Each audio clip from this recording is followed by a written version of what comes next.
જામનગરમાં ગત શરદ પૂનમના 3 દિવસ પહેલા 12 ઓક્ટોબર 2025ના રણજીત સાગર રોડ પર આવેલ જે જશોદાનાથ સોસાયટીમાં પ્રફુલભાઈ લખમણભાઈ ભાડજા નામના આસામીના ઘરમાં લૂંટારુઓ ત્રાટક્યા હતા અને પ્રફુલભાઈના માતા જશુબેન ભાડજા નામના વૃદ્ધાને ઈજા પહોંચાડી તેમના કાનમાંથી સોનાના બુટિયાની લૂંટ ચલાવી હતી। ઉપરાંત પાડોશમાં જ મનોજભાઈ છગનભાઈ લિંબાસિયા નામના આસામીને ત્યાં પણ રોકડ તથા દાગીના ચોરાયા હતા અને નિકુંજભાઈ મહેશભાઈ મોલિયાના મકાન પાસેથી બાઇક ચોરવામાં આવ્યું હતું તથા આ સોસાયટીમાં સંખ્યાબંધ મકાનના તાળા તૂટ્યા હતા। આ પ્રકરણમાં પોલીસ આરોપીઓનું પગેરું દબાવી રહી હતી, જેમાં જામનગર એલસીબીને સફળતા મળી છે। એલસીબીએ આંતરરાજ્ય લૂંટારૂ ગેંગના 3 સભ્યોને મોરકંડા પાટિયા પાસેથી ઝડપી લઈ રોકડ તથા ચોરાઉ દાગીના સહિતનો મુદ્દામાલ કબજે કર્યો છે। આ સાથે જ કુલ 5 લૂંટ અને ઘરફોડ ચોરીઓના ગુનાનો ભેદ ઉકેલાયો છે। આમ પ્રજાને તો અત્યારે કોઈ પ્રશ્ન જ ઉપસ્થિત નથી થતો। આમ પ્રજા તો કેવી રીતે જીવે છે એ તો આપ સૌ જાણો છો, મીડિયા કર્મીઓ પણ જાણો છો કે આમ પ્રજાનું જ્યારે વકીલોની જ ગરિમા જળવાતી ના હોય અને વકીલોનું જ કોઈ જે બીજાને ન્યાય અપાવે એવા વ્યક્તિઓ સાથે અન્યાય થતા હોય ને એની રજૂઆત કરવા જતા જો અટકાવવામાં આવતા હોય તો આ હિટલરશાહીને પણ શર્મનાક કરે એવી બાબત છે। હિટલરશાહીને પણ શર્મનાક કરે એવી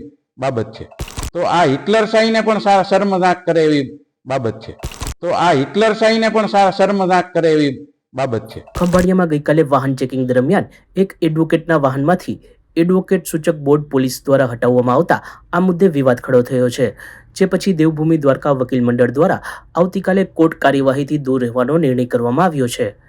ગઈકાલે ડિસ્ટ્રિક્ટ બાર એસોસિએશન દેવભૂમિ દ્વારકાના સેક્રેટરી સંજયભાઈ માતંગ પોતાની 4 વ્હીલ કાર લઈ અને જઈ રહ્યા હતા ત્યારે પાયલ ચોકડી પાસે પોલીસ દ્વારા આ ગાડી રોકાવવામાં આવેલ। નિયમ મુજબ જે કંઈ ચેકિંગ કરવાનું હતું ચેકિંગ કર્યું। ત્યારબાદ પીઆઈ મકવાણાના ધ્યાન ઉપર એડવોકેટ લખેલો એક સિમ્બોલ આવતા એમને તરત જ એ સિમ્બોલ લઈ અને આને સંજયભાઈને એવું જણાવેલ કે એમબી એક્ટની જોગવાઈ પ્રમાણે તમે આ ન રાખી શકો એમ કરી અને એને એ સિમ્બોલ છે એ રોડ ઉપર ફેંકી દીધેલ।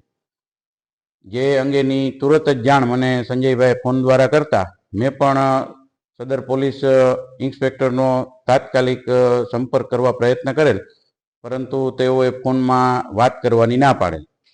ત્યારબાદ આજ રોજ આ બનાવ ગંભીર હોય અને વકીલોની ગરિમાનું હનન થયેલું હોય જાહેરમાં, ત્યારે એવા સંજોગોમાં અમો એસપી શ્રી દેવભૂમિ દ્વારકાનાને મળવા માટે 5 વાગે જવાના હોય, જે અંગેની પૂર્વ પરવાનગી ટેલિફોનિક જે અમારા સહખજાનચી બાર એસોસિએશન દેવભૂમિ દ્વારકાના જયભાઈ કુવા દ્વારા લેવામાં આવેલ। ત્યારબાદ 5 વાગ્યાના અરસામાં અમો એસપી ઓફિસે પહોંચતા વકીલ મંડળના લગભગ 70 થી 80 વકીલો હાજર હોય ત્યારે એસપી સાહેબને જાણ કર્યા વગર સ્થાનિક એલસીબી પીઆઈ સરવૈયા દ્વારા એવું જણાવવામાં આવેલ કે ભાઈ તમે 5 જણા મળવા આવો, બાકીના 12 રહ્યો।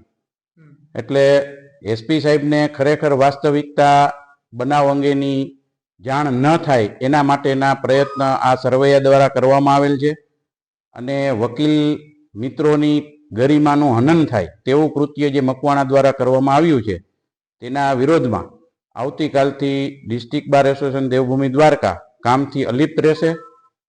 તેમજ નહીં પરંતુ કલેક્ટરશ્રીની પૂર્વ પરવાનગી બાદ પ્રતિક ઉપવાસનું પણ કાર્યક્રમ રાખવામાં આવેલ છે અને ત્યારબાદ આગળનો કાર્યક્રમ જણાવવામાં આવશે। એસપી સાહેબને આપે મળ્યા કે નહીં? ના, એસપી સાહેબને મળવા સરવૈયાએ ના જ પાડી કે 5 વ્યક્તિ, કારણ કે એસપી સાહેબ ચેમ્બરમાં હતા જ્યારે 70 થી 80 વકીલો શાંતિથી મળવા ગયેલા હોય ત્યારે આવું કૃત્ય, અને ત્યાં તમામ પોલીસ બહારની પણ બોલાવી લીધેલ હોય, સ્થાનિક પોલીસ પણ હાજર હોય, તેવા સંજોગોમાં એક તંગ દિલીપુરનું વાતાવરણ ઊભું કરવાનો પ્રયત્ન સરવૈયા દ્વારા કરવામાં આવેલ છે। તો આપને શું લાગે વકીલો સાથે આવું થતું હોય મિસબિહેવ ને, તો આમ પ્રજાને તો અત્યારે કોઈ પ્રશ્ન જ ઉપસ્થિત નથી થતો। આમ પ્રજા તો કેવી રીતે જીવે છે એ તો આપ સૌ જાણો છો, મીડિયા કર્મીઓ પણ જાણો છો કે આમ પ્રજાનું જ્યારે વકીલોની જ ગરિમા જળવાતી ના હોય અને વકીલોનું જ કોઈ જે બીજાને ન્યાય અપાવે એવા વ્યક્તિઓ સાથે અન્યાય થતા હોય ને એની રજૂઆત કરવા જતા જો અટકાવવામાં આવતા હોય તો આ હિટલરશાહીને પણ શર્મનાક કરે એવી બાબત છે। સચોટ સમાચારો સૌથી ઝડપી મેળવવા માટે અમારી ચેનલને સબસ્ક્રાઇબ કરો.